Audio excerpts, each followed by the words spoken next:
Ishe Smith here, junior middleweight contender. We're breaking down the fourth Manny Pacquiao Juan Manuel Marquez fight. When they announced it, were you surprised that they were going for a fourth time? Yeah, pretty much. Shit. Honestly, I'm more just of the general public. I'm really tired of seeing it. Okay. Yeah, it's kind of getting, it's a.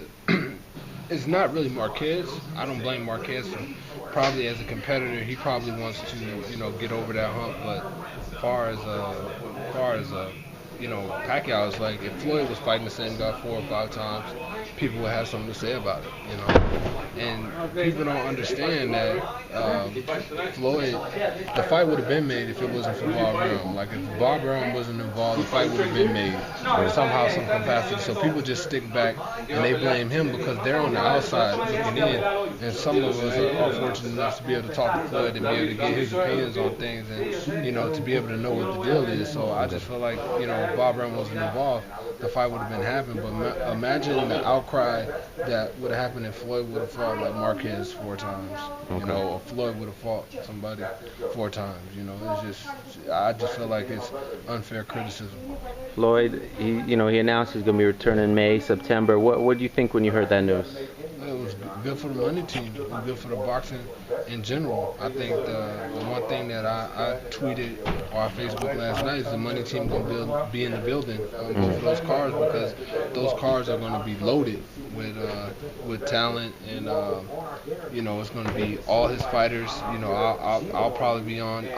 Just so many fighters that he's signed and so many fighters that he's involved with, so many great fighters, and his way of giving back. It's the one promoter that's actually been in there, that's actually done it, and understands, the struggles that we go through. So I think those cards are going to be two very good cards. I know they are, and whenever he returns, he's the best in the sport. So it's good for boxing. Now, when Robert Guerrero defeated Andre Berto, do you think he stamped himself as a legitimate contender to Floyd? I mean, what do you think about him? I think, yeah. I mean, you have to consider it. I mean, he's, and I said that, I think I gave an interview about a month ago or 6 weeks ago, and I said, if he wins a defining fight, and that maybe he'll get mentioned. I didn't think he had really done nothing necessary up to that point, but the way he beat Guerrero, I think he definitely cemented himself. I think you'll have to look at Canelo. I think he's in the running. But I think if Floyd, maybe he goes back to welterweight, maybe he takes Guerrero. I don't know personally. Okay. I have an idea, but I just I wouldn't say it. But pretty much, I think everybody, a part of the team, has an idea. But ultimately, it's up to Floyd. Do you think it could be maybe Canelo in September? I mean, or something like. So probably something like that. Maybe both of them fight on this, like they did. I think last time they did a split field. Yeah. Canelo was in L.A.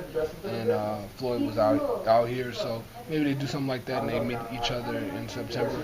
But the greatest thing about Floyd is he makes his own shots. He makes his own calls. He's his own promoter, and whatever people may say, anything else is not true.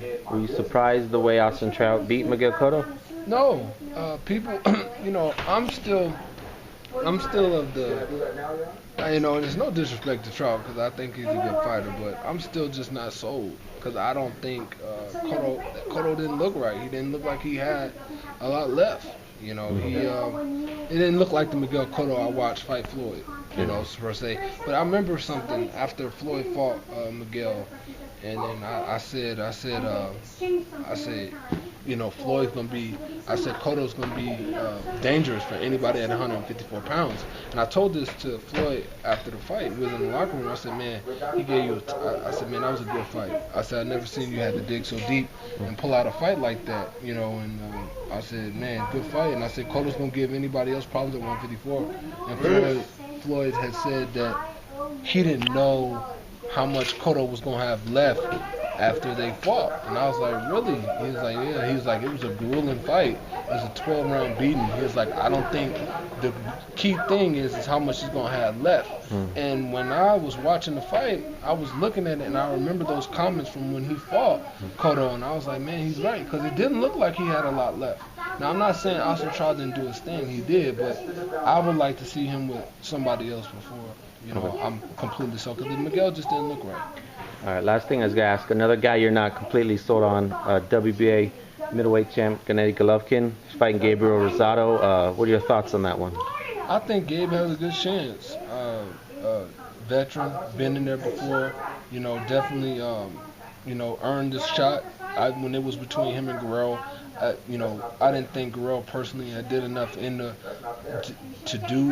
want to garner a shot.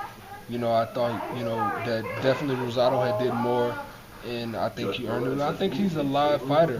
I think it's a good fight, a good test. I give him a better chance than I would give Guerrero, because Guerrero has shown he can't take a punch. I dropped him, and I was coming up from 154 pounds. So, but I would definitely give Rosado a chance, and I think he's a live underdog. And any idea on your return? What's going on with you? Soon, working on something big. Soon. So hopefully January, February, definitely before March, and everything works out with that. Then hopefully May on Floyd's card. Okay, man. We'll be looking.